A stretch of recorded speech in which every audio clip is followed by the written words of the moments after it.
We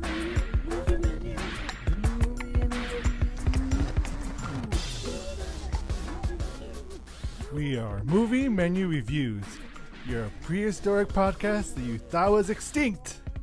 Wrong. On today's episode, we'll be reviewing The Meg.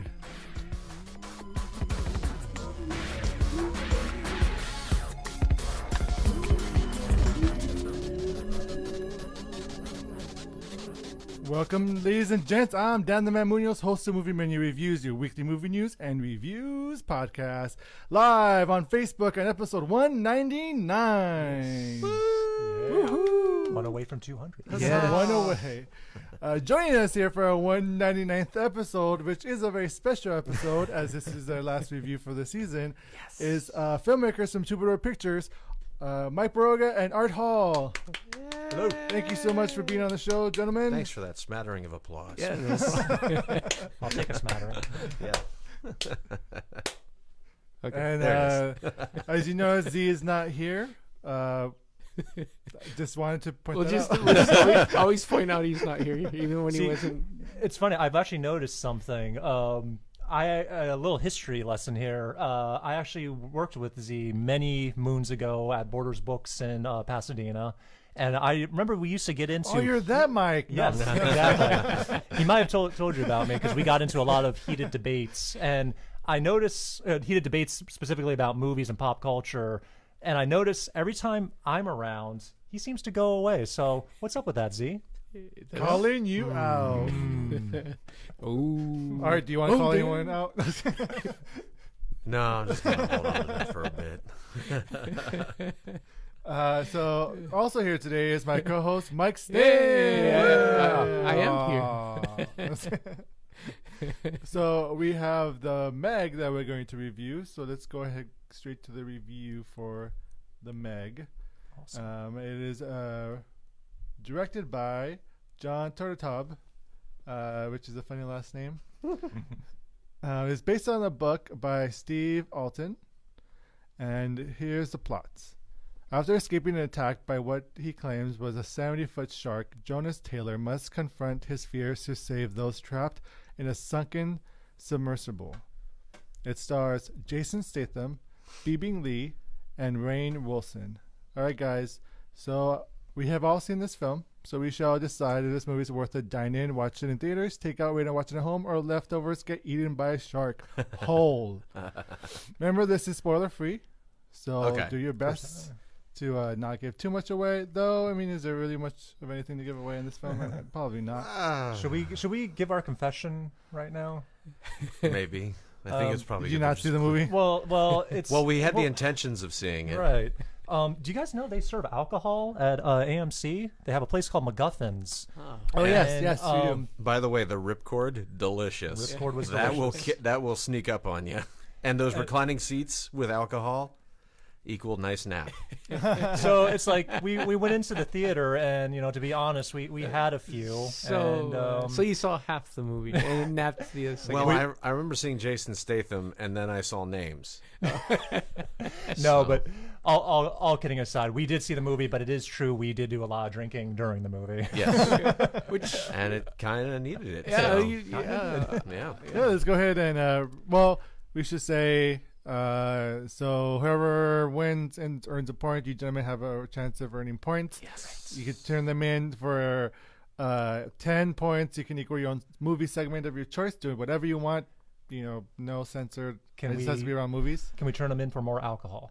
Or you can turn them in for alcohol, No. or you can turn them in for horchata or torta or food or something. Can we check the scoreboard on how many points I've had from previous visits? We'll have to get back to you on that. We can tell you that for sure. Okay, but good. But you lose a point every time we do that because that's extra work for us. It's like shipping and handling. Yeah, that's how you get me. So what were the rating options again? Dine in, watch in theaters, take out, wait and watch it at home, or leftovers get eaten by a shark instead of watching this film. I would, in all honesty, I'd say take out, leave it for home, wait for it to come on Netflix or someplace else where you pay a nominal fee. Yeah, I would say take out. It's a movie. Yeah, it's a movie. It's okay. Other Mike? I would say I feel like I should feel guilty for saying it, but it was a dine-in for me. Oh, really? Okay. Oh, okay. I just had a lot of fun in the theater, and it was a packed house, and like everybody was responding to every little thing. I don't know. It was a really fun theater experience for me. So yeah, I enjoyed it. I agree with you. It was a lot of fun. For at least the first half, but by the second half, I was like, I could have seen this at home. It's a takeout for me as well. Okay. So it's 3 against 1. You lost. So really, at this point, we just sit back and let you explain to us why we should really give a damn. In shame. In shame, yes. You see, I don't think. I mean, Oh, wait, we have 2 comments. Sure. Well, I guess they're not really comments, but Latika Austin, she waved at us. Hi. Hi. And Ashley Hall waved at us. Oh, that's my Oh, wife. hi. Hi. Don't worry, Ashley. I'll get him home in time. Don't worry. Oh, I'm sorry. I'm looping there. Sorry. Now, I'm watching the feed, too, just to see what happens. Inception. Yeah. Inception feed. podcast within a podcast. Whoa. Yeah. So we knew that this movie was going to be, out there, to the point where it was like another Snakes on a Plane type of film.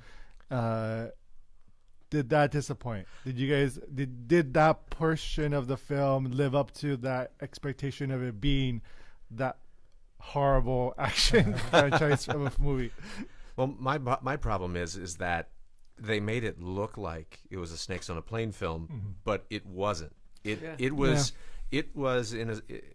wildly uneven for me in that there were moments of it knowing exactly what it was and leaning into it, and then there are moments of it trying to be a legitimate, serious film and those things did not play well off each other when it would just bounce back and forth in that sentiment. So had it been 100% full tilt boogie, we're gonna Ridiculous. yeah, just ridiculous, like snakes, shark in the base sort of thing or whatever. Then yeah, that could have been a very different experience. But instead, it was almost like they had one writer who wrote a very serious movie, and then this other guy came in and smoked some pot and said, "I'm just going to put in some jokes here and there."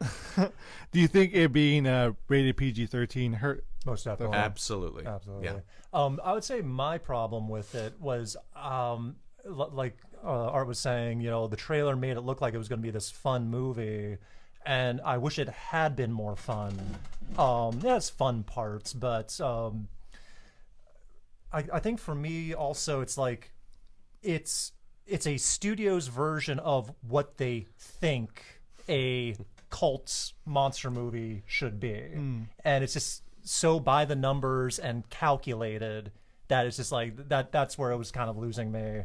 I know at one point we want to get into the Eli Roth thing. I don't know if we should do that now or Sure. spoilers. Originally, Eli Roth was supposed to direct this film, but when they made it to PG-13, he dropped out, and they got John Turteltaub, who directed Three Ninjas, apparently. And Ninjas. And Cool Runnings. And while you were sleeping. And while we were sleeping. My 3 most favorite movies. Oh, there you go. So no wonder you really connected with this material. I think the thing that was with Eli Roth is that he wanted to make it an R film, but keep the $150 million budget. And they probably said, the studio was like, well, if you want to make it R, you're going to get maybe a third of that money, because there's no way we're going to make it back. But with PG-13, like I can say for Mike and I seeing it, that theater was full of the type of asshats that go to PG-13 movies, and that's the problem that I had, just also as a viewer too. It's just like Interesting. yeah, it was just a bunch of chuckleheads who talked a lot. But that didn't necessarily dictate how I felt about the film. It just didn't help. We have a I see. question. JJ Sorda, hello, asked, is it basically Jason Statham fighting a big shark? One comment my wife and I had, our wives joined us for this screening, and she goes, "Oh, it's fishing with Jason Statham. Not that he's teaching you how to fish. No, they're literally fishing with Jason Statham." Yeah, they're trying to get you to come in with Jason Statham. Nice. Yeah, that's very accurate. Yeah. They're like, look, Jason Statham is in this movie. Come watch it. Yep. I Pretty do. much. I do want to interject and say one thing that I found my favorite character in the whole movie was Rainn Wilson's character, and I'll tell you why. He was 2 characters. Whenever he would say more than a sentence, he was the actor, the character, the billionaire. Whenever he would say one sentence, he's the audience. And he's commenting on the film. He's basically saying what I'm thinking that moment, just as a casual one-off line. Right. And that's just the most clear indicator of the duality that I was mentioning earlier that's problematic with this movie is he'd have this really dramatic monologue, and then 2 scenes later he'd say one smart-ass thing that was just like, oh yeah, Out of character. Yeah, out of characters, and the audience is exactly thinking that, like when they first introduced Jason Statham in the beginning. Well, I don't know, he looks heroic, but he's got a bit of a bad attitude. And it's just like, that's exactly what people think. It's like, well, he does look like a badass, but he seems like he's a dick too, It's just that was my favorite character because he was the only one who seemed to be in on the joke. Okay. All right. Yeah, that makes sense. You see Jason Statham smiling a lot more in this film than any I've rarely ever seen Jason Statham smile, so maybe he's smiling at how much money he was paid to do this movie. That's what I kept thinking. Maybe that's what it was, is every time anytime they had him to go do one of these sequences that was just about face emotionally or narratively, maybe a coach came up and just said, Jason, think about how much money you're making. Oh, yeah. It's like, great, that's a perfect take. Now you're like there was a lot of shoehorning. Like, anytime he smiled was because he's going to have a new family now or something like that. It's just, but I don't want to spoil anything, so I probably shouldn't say stuff. Yeah.